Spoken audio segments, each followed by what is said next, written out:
Hello, welcome again. We are solving GATE 2021 Aerospace Engineering paper.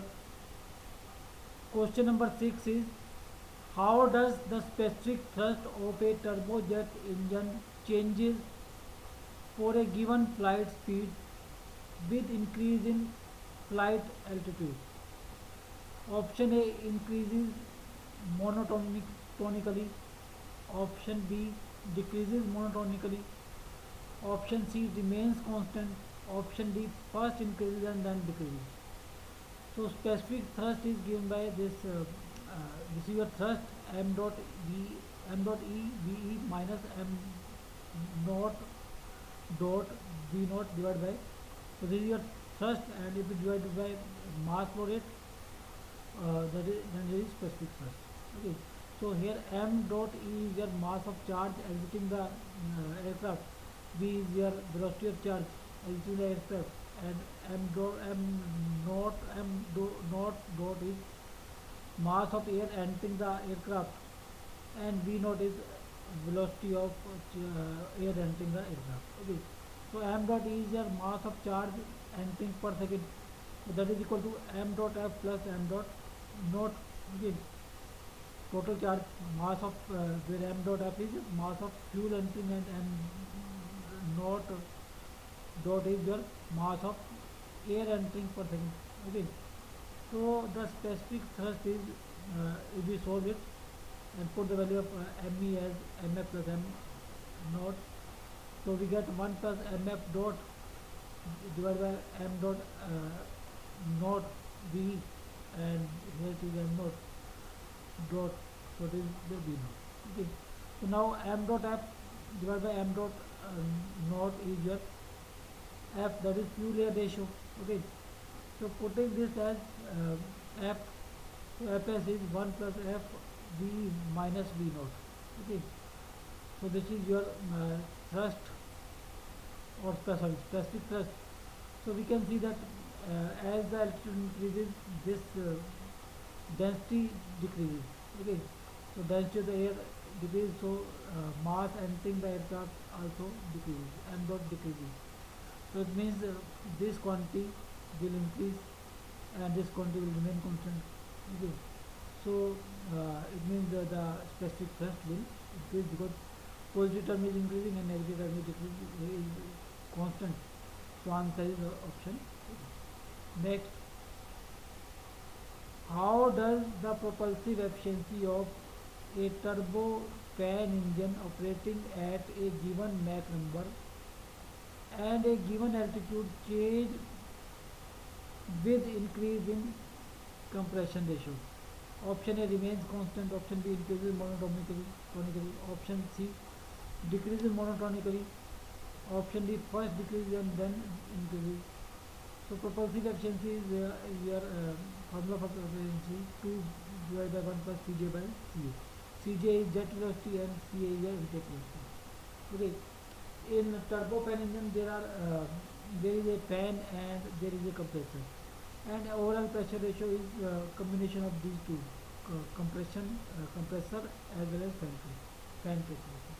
Okay, so when the compressor pressure ratio is 0, so overall pressure ratio is concerned to fan pressure only.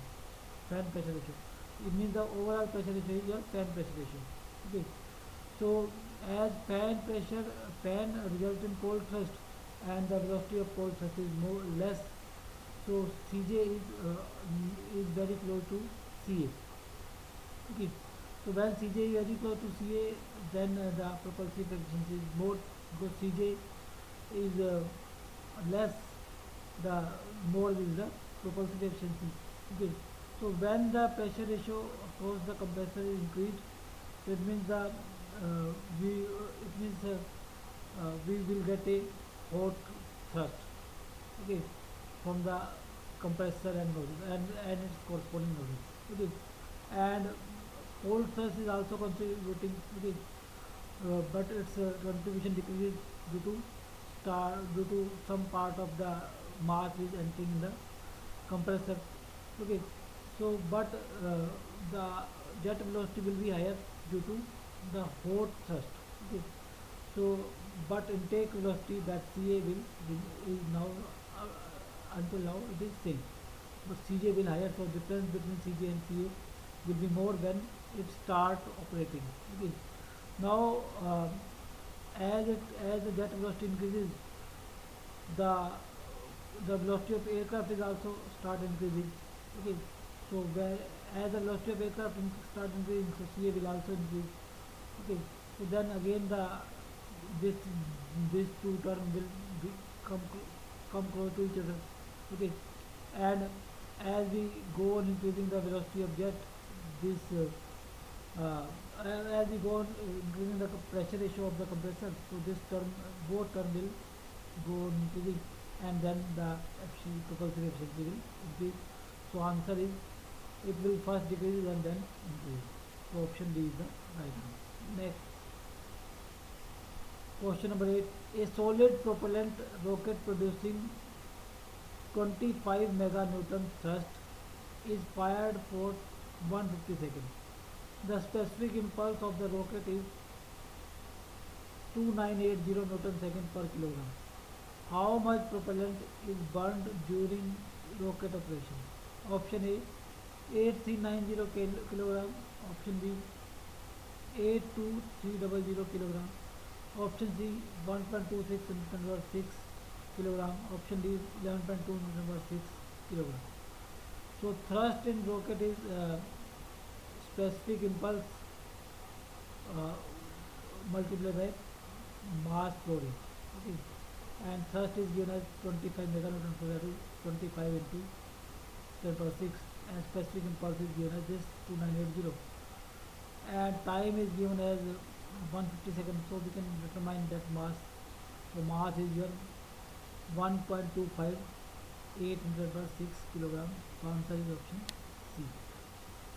Next, the shape of a supersonic diffuser that slows down a supersonic flow to subsonic flow is option A converging, option B diverging, option C diverging converging, option D converging diverging. So this is your supersonic flow. For the inlet velocity to be supersonic,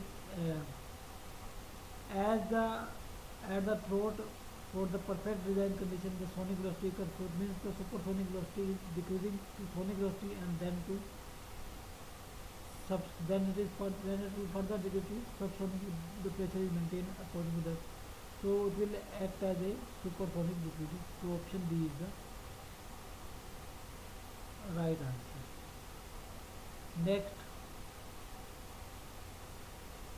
uniaxial tension test, see the figure, is conducted on two different samples prepared with homogeneous isotopic material. One of the material is brittle and whereas the other is ductile. So this is your material and this is 40 material, this is Y, this is X. Assuming that there is no stress concentration at loading points, the failure would initiate option A along x-axis in both material, option B along x-axis in brittle material and along y-y in ductile material, C along y-y in brittle material and along x-axis in ductile material, D along y-y in both materials. So this is your x, this is your y, and y is at 45 degree. So in case of brittle material, the failure will occur at x-axis, because failure will occur at in uniaxial according to maximum principal stress theory, or the maximum normal stress theory. Okay, so normal stress will be maximum at x-axis, and in ductile material the failure will occur at y-y, because in ductile material the failure will occur according to maximum shear stress theory, or the maximum shear stress will be at 45 degree to the principal plane, that is y-y. So answer is option B.